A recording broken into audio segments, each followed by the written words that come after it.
সুখসর কৃষি খামার, যার যাত্রা শুরু হয় একটা দেশি গরু এবং 2টা দেশি ছাগল দিয়ে। এদের বড় কোনো ঘর ছিল না, না ছিল বড় কোনো বাজেট। এদের ছিল শুধু একটা বিশ্বাস এবং সেটা পূরণ করার দৃঢ় ইচ্ছা।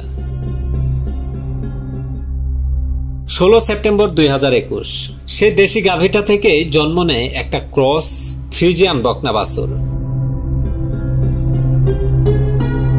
21 এপ্রিল 2025 আজকের এই দিনে সেই বকনা বাছুরটার বয়স দাঁড়িয়েছে 3 বছর 7 মাস 5 দিন। এই বকনা বাছুরটার মা ছিল একটা দেশি গাভী, যার দৈনিক দুধ উৎপাদন ক্ষমতা ছিল 2 থেকে 3 লিটার করে। কিন্তু এই বকনা বাছুরটা প্রথম ল্যাকটেশনে গড়ে প্রত্যেক দিন দুধ উৎপাদন করতে পেরেছে 7 থেকে 8 লিটার। এটাকে শুধু প্রজন্মের উন্নতি বলা যায় না, এর পেছনে ছিল যত্ন, ভালোবাসা এবং সময় নিয়ে পরিচর্যা করা। এই গাভীটা এখন বর্তমানে আবারও প্রেগন্যান্ট। ইনশাল্লাহ সবকিছু যদি ঠিক থাকে আগামী 8 জুন 2025 আবারও দ্বিতীয়বারের মতো বাচ্চা দিবে। তাই এখন একে ড্রাই পিরিয়ডে রাখা হয়েছে।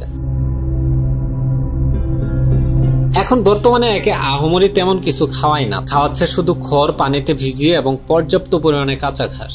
দানাদার খাদ্য একেবারেই খাওয়ানো হচ্ছে না একে এখন।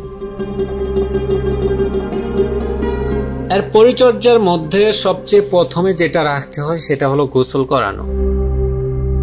তার কারণ এই গরুটা ঠান্ডা সহ্য করতে পারলেও গরম কিন্তু তেমন একটা সহ্য করতে পারে না, যার কারণে প্রায় প্রত্যেক দিনই একে গোসল করাতে হয়। শেডে অবশ্যই পর্যাপ্ত আলো বাতাসের ব্যবস্থা থাকতে হয়। যদি প্রাকৃতিক আলো বাতাস না থাকে সেক্ষেত্রে কৃত্রিম ভাবে আলো বাতাসের ব্যবস্থা করা হয়েছে। এই গাভীটাই সুখসর কৃষি খামারের প্রথম গল্প এবং উত্তরসূরি। সুখসর কৃষি খামারের এই গাভীটা শুধু দুধ দিচ্ছে না, এটা এই খামারের ইতিহাস ধরে রাখছে এবং রাখবে ভবিষ্যতে ইনশাল্লাহ। খামার করার এই জার্নিতে আমরা হাতে কলমে যতটুকু শিখেছি সেটাই আপনাদের সামনে তুলে ধরার চেষ্টা করেছি ভিডিওর মাধ্যমে এবং ভবিষ্যতেও চেষ্টা করে যাব ইনশাল্লাহ।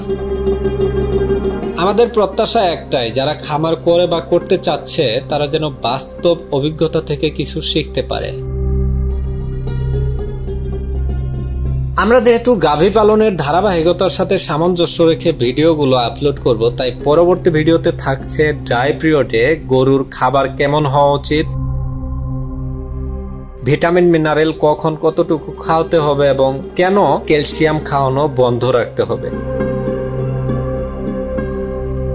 এই পর্বটা কিন্তু মিস করা যাবে না। যারা খামার করতে চাচ্ছেন, খামার করেন, তাদেরকে অবশ্যই পরবর্তী ধারাবাহিক পর্বগুলো দেখতে হবে।